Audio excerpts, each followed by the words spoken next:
800 feet above sea level. But you're about to go much higher, on a journey to the edge of space.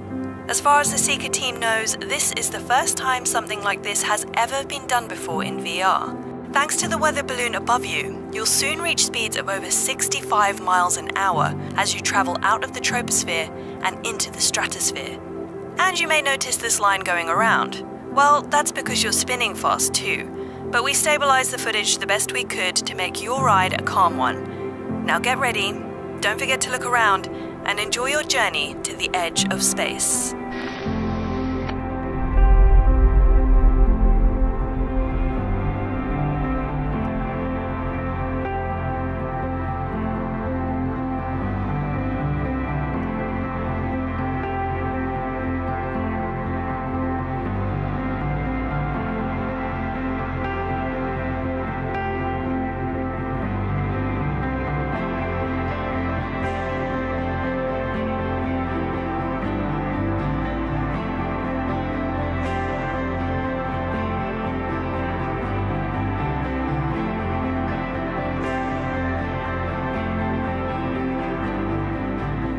The trip has just begun, but you've already flown past the tallest building in the world, the Burj Khalifa in Dubai.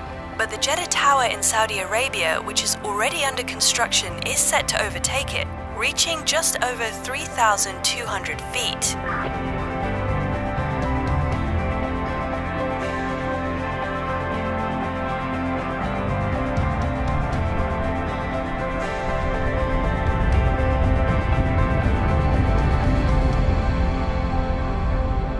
If you've ever skydived before, this is about the altitude at which you probably would have jumped out of the airplane.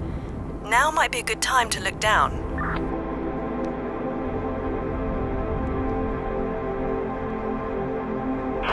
If you listen closely, you can hear the precipitation inside this cloud. And if you look up, you can see it falling down around you. At this altitude, the temperature is so cold that what you're actually seeing is sleet and snow. We're coming up to the height of Mount Everest, the tallest mountain in the world. Its peak is about 2,700 feet above what mountaineers call the dead zone, where oxygen is too scarce to breathe.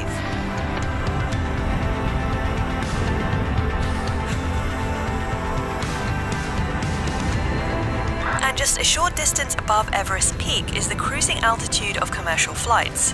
Look around to see an angle of the world you wouldn't normally see sitting in an airplane.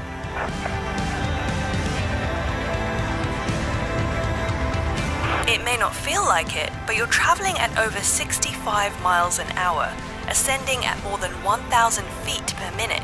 This might be because we hit the jet stream, a current of fast-moving air cutting through our atmosphere.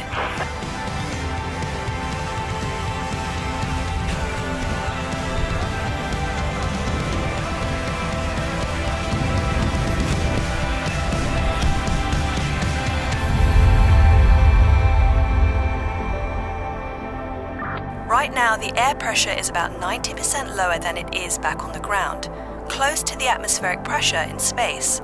Under these conditions, your body would not be able to survive without a spacesuit.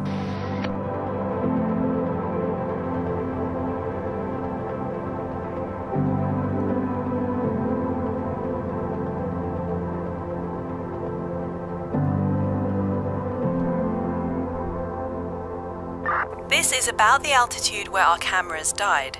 However, the balloon didn't.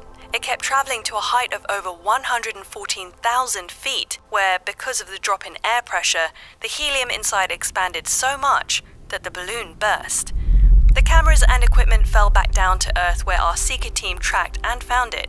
Everything still intact, and just a few miles from where we launched. We had a plan to go to the stratosphere, to bring seekers like you to a place that you wouldn't otherwise be able to go, to experience the world from a new angle, to take you to the edges of the Earth.